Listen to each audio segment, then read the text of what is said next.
Talking this morning about how if it wasn't for me, you lot wouldn't be employed. So, talking this morning about how if it wasn't for me, you lot wouldn't be employed. So, SAS Who Dares Wins, Channel 4, reality programme, supposed to be. A lot of people think that I have a real issue with this. I don't. However, the SAS was my unit, and I worked hard to get there. So I'm going to do a review on last night's programme. Don't forget that I did one the night before, on the night of, which is Monday, the programme itself, before the programme ever came out. So if you go back to that one, have a look. It's only yesterday. And see what points I brought out then, which are true. I'll go through bits and pieces as we go along. Okay, it's my review. I always have a chat to some of the guys in Hereford, always, before I do it, just to make sure that they're not there to stitch anybody up. They get their thoughts. It's not a bad thing. These guys are allowed to speak this day and age,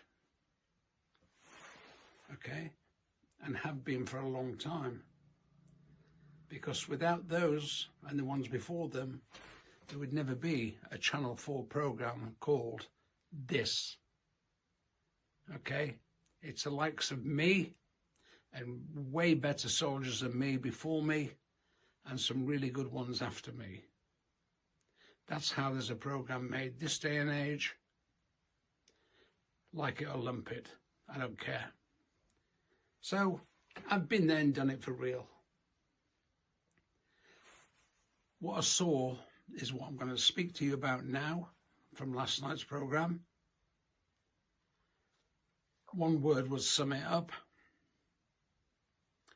But let me talk through it properly and then see if you can find out where I'm coming from.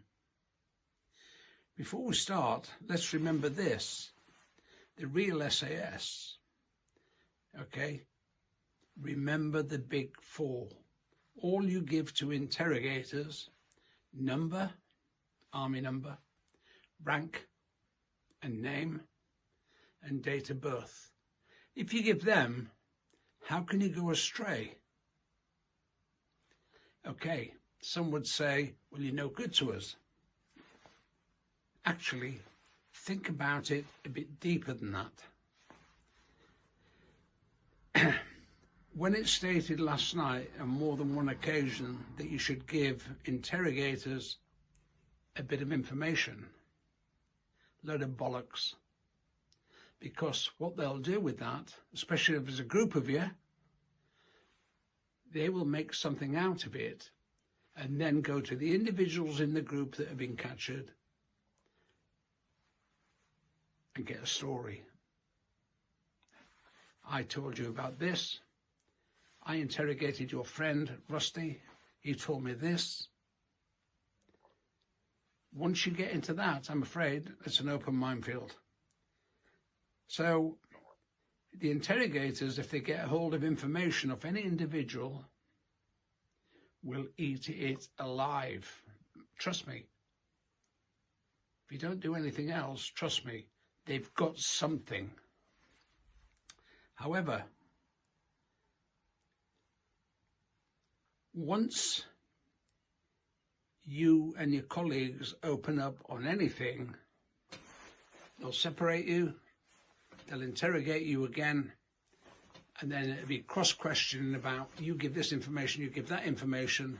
Don't give them anything, because once you've given them information, what's the point? You're dead meat. You're no good to them.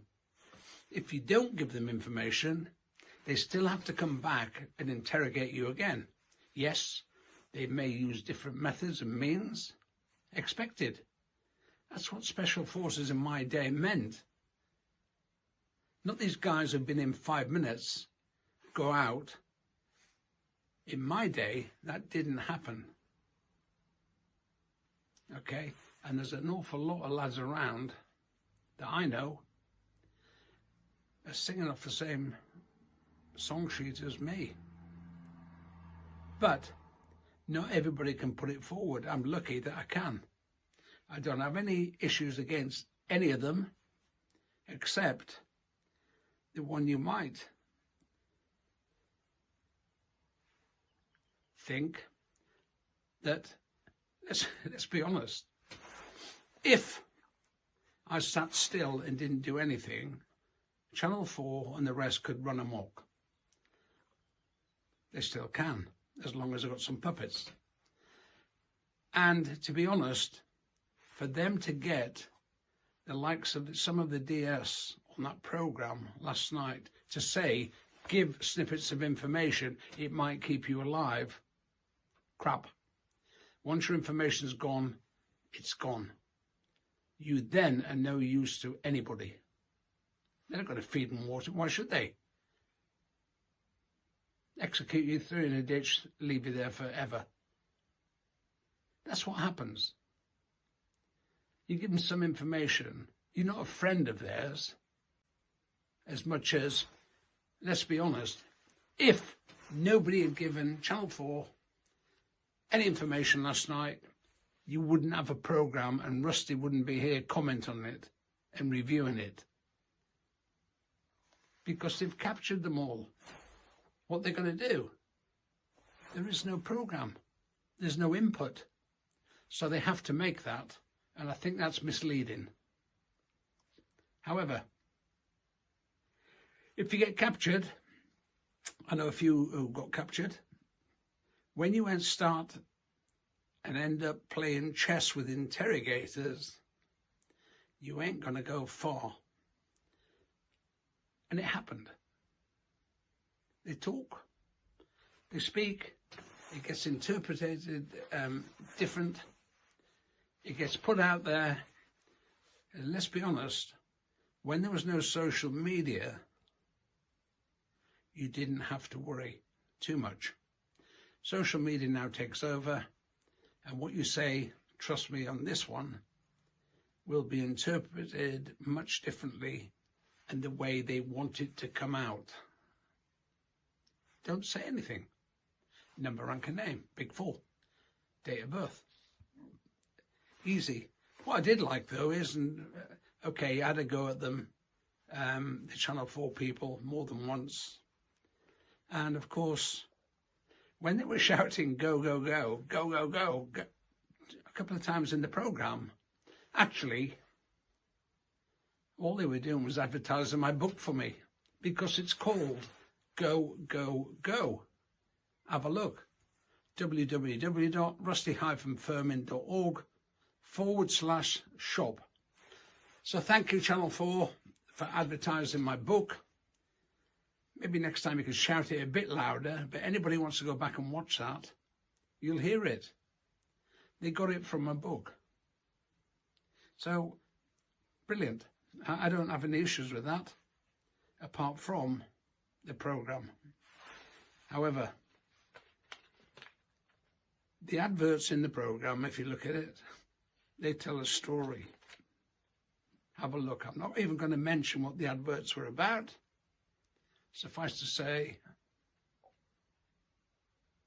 interesting. Take a look. So,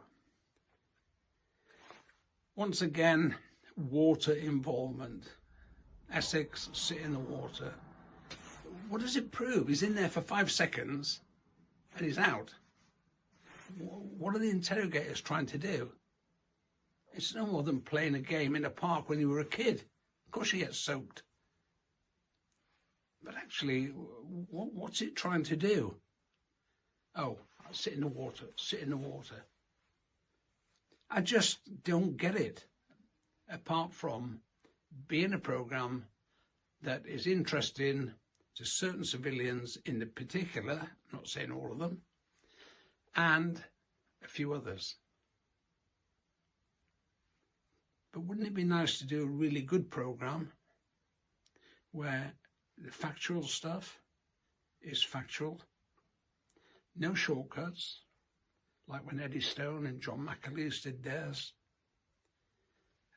and some of the other documentaries that we've been involved in, and me in particular, but show really what happened, not, you know, just for the camera, if you like. That would be really interesting. And then, of course, there was the showers from the roof. Females and males stood there getting soaked. Well, what's the difference? I live in Dartmoor. Piss wet through, not at the moment, but in the winter, all the time. I keep saying, skin's waterproof. It ain't going to hurt you. Might be cold. But then they had the adverts right after that. Think about it. And it all came back with dry kit on. Now, if you're going to soak somebody in interrogation, it's not the initial soaking, it's the long-term effect of getting wet, cold, shivering that will get you. Not them, they're back. Wow. Hairs up. Lovely dry coveralls and stuff. Perfect. Let's start again. What's the point in soaking them in the first place? They didn't do anything. And this is just me, okay, and a few of the lads that I've taken notes from. It just doesn't make sense. If you do something, it's for a reason, okay? I understand this, that civilians want to crack, not just for the money, taking part in something like that program. But that's not the end of it. Respect to all of them who took part. And don't forget, I know what happens in between. You know, they get fed, they get watered, they're well looked after, they've got accommodation, they've got a great backdrop. Civvies, unfortunately, who are on the program might think, great experience. Once again, hat off to them for doing that. But I've never known a civilian ever to go from civilian street without being in the forces straight onto selection, let alone anything else. If that happens now, I'll be astounded. If it's just for the camera, tough luck. But that never ever happened. And I've never known it to happen. You have to go into a unit, doesn't matter what unit you go into, but you have to go and get the groundwork done before you ever even attempt SAS selection. So I'm telling you stuff here you might not know. You might not want to know, you might not even be interested in. But you know what? After 27 years in the British forces, I'm entitled to do that. You don't have to listen. You can turn it off now. It's not going to affect me. I like the people that are watching. I like the people who are actually subscribing to the channel. It's free. Rusty Firmin, SAS TV. And we're at 10,000, just round the corner. So, once again, I'll say thanks. Two things that were certain in this program, that I've had to watch certain episodes, was Mr. Ballou and Essex, Joey Essex, were not going to get into the final. No way. And I think watching what happened yesterday is they've manipulated it, where they get rid of them, extra pressure on them, when in fact, it's not really a pressure thing, is it? It's a civilian that can do what they want. I'll just go out and have a cup of tea next door. Yeah, I don't want to wear a mask now. There was no forcing it on them, nothing. Never happens. If somebody says you put a mask on, you put it on. So there's the stage management of the program. So they have to. But some of the stage managers, not all of them, aren't quite with it. And I can't do anything about that. Don't give information away to interrogators. It will cost. Number, rank, name, date of birth. It's been proven right all the way back. Yes, some people lost their lives. Other people have been kept alive, but stick by the rules. Don't bend them. Don't try and misinterpret them. Don't send them out on TV to say, oh, give them some. You don't give them any information. And that way, they cannot divide and conquer the group. Okay, cover story. Yeah, I've used cover stories before, but wouldn't rely on them because everybody's perception of what they've been told is different. They will pick up on that. Trust me on that one. They will. Don't believe it's real what you see. The dogs, my God. There's a couple of dogs there. I think they're fighting a sparrow having a shit, I'll be honest. They were just tame dogs. They're not the hunter force dogs that were surrounding us when we did ours. These things would bite for Germany, bite for England.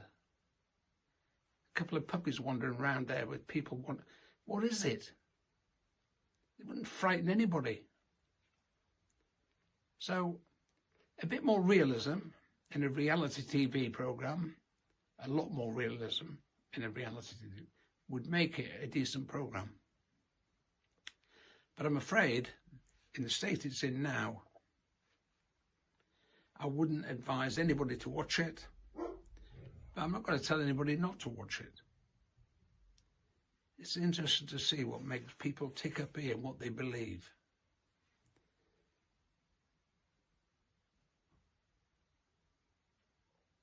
Number, rank and name, date of birth. That's all you give.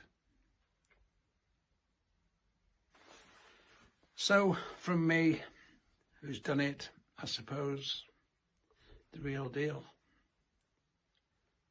Until next time, end of review.